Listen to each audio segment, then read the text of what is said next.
No Brasil, os acidentes por picada de aranha representaram a segunda maior causa de envenenamento de 2024, segundo o Ministério da Saúde. E entre os diversos tipos de envenenamentos, um dos mais preocupantes é o loxoscelismo, causado pela picada da famosa aranha marrom, onde os seus efeitos podem variar de uma simples febre, necrose tecidual, falência renal e, nos piores casos, levando ao óbito. Atualmente, o estudo dessas toxinas e o desenvolvimento de antivenenos ainda dependem fortemente de modelos animais, como camundongos e as próprias aranhas, surgindo assim uma pergunta: será que é possível reduzir esses testes em animais com uma abordagem computacional? Então eu, Carl Fernandes, E eu, Giovana Ferreira, trouxemos um estudo para responder essa questão, a caracterização funcional em sílico de proteínas, na qual utilizamos toxinas dermonecróticas provenientes predominantemente nas aranhas Loxosceles. Dessa forma, propomos um estudo de proteínas utilizando técnicas de machine learning, análise de dados e bioinformática. Por meio de uma pipeline computacional, conseguimos identificar padrões funcionais nas toxinas sem a necessidade de testes em animais. Nossa pesquisa começou com a busca de sequências de fosfolipase D em bancos de dados públicos, como o NCBI e Uniprot.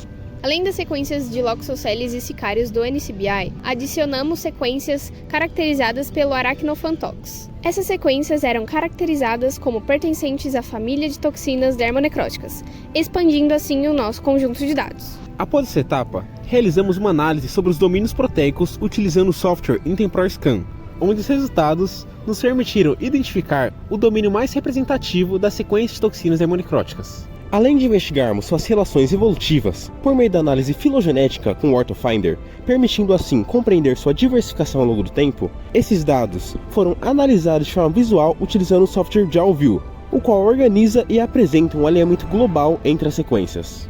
Para entender melhor as propriedades dessas toxinas, primeiro precisávamos transformar as sequências de aminoácidos em dados numéricos, que pudessem ser analisados computacionalmente. Esse processo, chamado de extração de descritores, envolveu desde características mais simples, como a composição básica dos aminoácidos, até padrões mais complexos, como interação entre resíduos. Após a organização dessas propriedades em vetores, utilizamos técnicas de machine learning para agrupar as toxinas de acordo com suas propriedades físico-químicas. Empregamos os métodos não supervisionados K-means e Hierarchical Clustering, os dois funcionando pela proximidade entre as sequências analisadas, classificando assim os padrões de atividade e prevendo a funcionalidade dessas toxinas. Para otimizar a visualização e facilitar a interpretação dos dados, aplicamos técnicas de redução dimensional, como PCA e TSNE, que aplicam todos os dados em um plano 2D, tornando a análise mais clara e precisa, permitindo assim identificar agrupamentos significativos visualmente. O nosso estudo analisou os resultados a partir de dois métodos diferentes. Começando pelo Hierarchical Clustering, identificamos 3 grupos bem definidos. O primeiro era formado por sequências sem qualquer relação com toxinas de Loxosceles, sugerindo que essas sequências provavelmente não apresentavam a atividade dermonecrótica. Já o segundo grupo era quase todo composto por sequências de Loxosceles, mostrando a alta conservação das características fisicoquímicas associadas à atividade dermonecrótica do domínio. O terceiro grupo, mais diverso, incluía sequências de Loxosceles, sicários e outras espécies. Esse perfil sugere que essas outras espécies podem ter alguma relação funcional ou evolutiva com as toxinas dermonecróticas, já que no cladograma essas sequências compartilham semelhanças com as das Loxosceles. O K-means, utilizando o método Elbow, revelou 4 clusters que reforçam os achados do Hierarchical Clustering. Destaca-se um grande grupo, que na verdade consiste na união de 2 clusters de 100% de Loxosceles, representando 47,32% de sequências, com alta probabilidade de atividade dermonecrótica.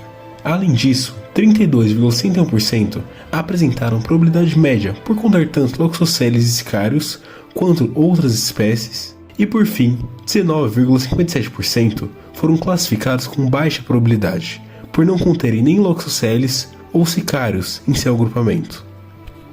Os resultados demonstraram que é sim viável a classificação de toxinas de forma eficaz por meio de abordagens computacionais. Essa metodologia possibilita uma redução significativa no uso de testes em vivo, contribuindo para a ética e a sustentabilidade na pesquisa de toxinas.